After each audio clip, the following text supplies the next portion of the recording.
Albert Einstein ने कहा था कि अगर आप एक मछली को उसकी उस एबिलिटी से परखोगे कि वो एक पेड़ कितना तेजी से कूद सकती है, then the fish will believe its whole life that it's stupid.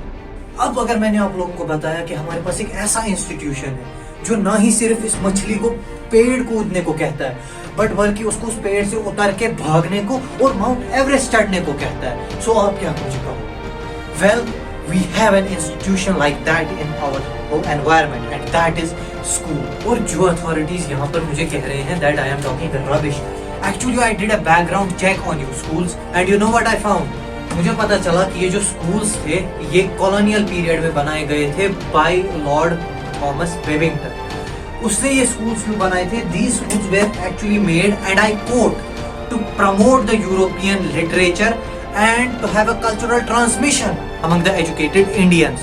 तो जिसको भी इतना अंग्रेजी समझ नहीं आया, मैं उसको कह देता हूँ कि ये बेसिकली स्कूल्स जो इंडियंस थे यहाँ पर उनको स्लेव्स, उनको गुलाम बनाने के लिए था और उनको असली एजुकेशन से महरूम रखने के लिए ये एजुकेशन सिस्टम बनाया गया था। और तो आज तक हम वही सिस्टम फॉलो करते आ रहे हैं। Now let's keep all that aside. ये सारा जो मैंने अभी तक बकवास की साइड में रख दो।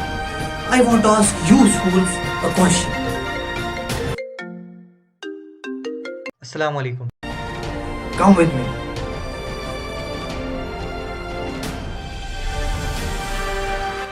So tell me, would you agree कि फ्यूचर में जो बहुत सारे काम जो आज ह्यूमन से किए जाते हैं they will be done by robots. और तो और जो फ्यूचर के स्टूडेंट्स हैं they have to be creative, innovative and curious. And if you don't think that that's the case, then I am sorry, but you are someone who is not aware about the future. क्योंकि अब सिर्फ 2 से 3 साल के वक्त में कोई भी तुम्हें जॉब नहीं देगा because of what you know. क्योंकि who gives a damn, किसको चटती है कि तुम क्या जानते हो या तुमने कितने फैक्ट्स मेमोराइज किए हैं। गूगल और सीरी क्या हमारे पास फिर अंडे डालने के लिए है? गूगल वर्ल्ड की लीडिंग कंपनी इस वक्त, उन्होंने कहा है एंड आई अगेन कोट कि जो ग्रेड्स हैं they are worthless pieces in assessing a person. Now मुझे पता है कि पुराने ज़माने में यही एक तरीका था जिससे जो बच्चे थे वो पढ़ सकते थे और उनको पढ़ाई के साथ लेना देना रहता था, मगर now times have changed.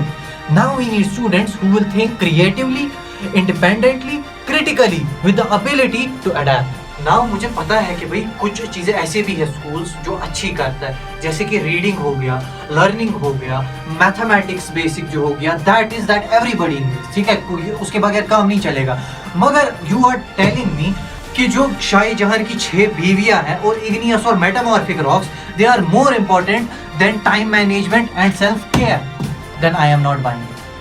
Now tell me one thing यार, खुदा के वास्ते मुझे एक बात बता दो कि अगर हम एक डॉक्टर के पास जाते हैं तो वो 30 पेशेंट उसके पास आते हैं और वो 30 पेशेंट्स को अलग अलग दवाई प्रेस्क्राइब करता है, कंडीशंस होती हैं उनकी जिसके हिसाब से उनका इलाज करता है। मगर मुझे खुदा रहा एक बात बता दो कि जब एक क्लास में 30 स्टूडेंट बैठे होते हैं, उन 30 स्टूडेंट के पास एक टीचर होता है जो उन सबको समझाता है, then how is it possible that you think that those 30 students will score good?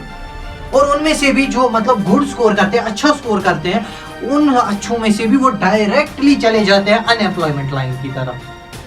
Now I only want to say at last that इसमें टीचर्स की भी कोई गलती नहीं है, no not at all, क्योंकि जो खुद टीचर्स हैं वो खुद इसी सिस्टम में पढ़ा रहे हैं जो सिस्टम उन लोगों ने बनाया है जिन्होंने खुद अपनी जिंदगी में एक दिन तक नहीं पढ़ाया। Then how are they able to teach independently? और तो टीचर्स की उन सब की मैं बहुत ज़्यादा रिस्पेक्ट करता हूँ क्योंकि उनकी सबसे ज़्यादा इंपॉर्टेंट जॉब है। मैं मानता हूँ कि जितना डॉक्टर्स कमाते हैं उतना ही टीचर्स की भी सैलरी होनी चाहिए, क्योंकि एक डॉक्टर सिर्फ एक बच्चे की आज जिंदगी बचाता है, मगर एक टीचर जो है वो उस बच्चे का ओवरऑल डेवलपमेंट करता है और उसको फ्यूचर में भी उसकी जो जिंदगी है वो ठीक करवाता है। And at last I only want to ask the schools and the management that makes these policies, I want to ask you that remember these students, they are only 7.1% of the country's population, but remember that they are 100%, 100% of this country's future.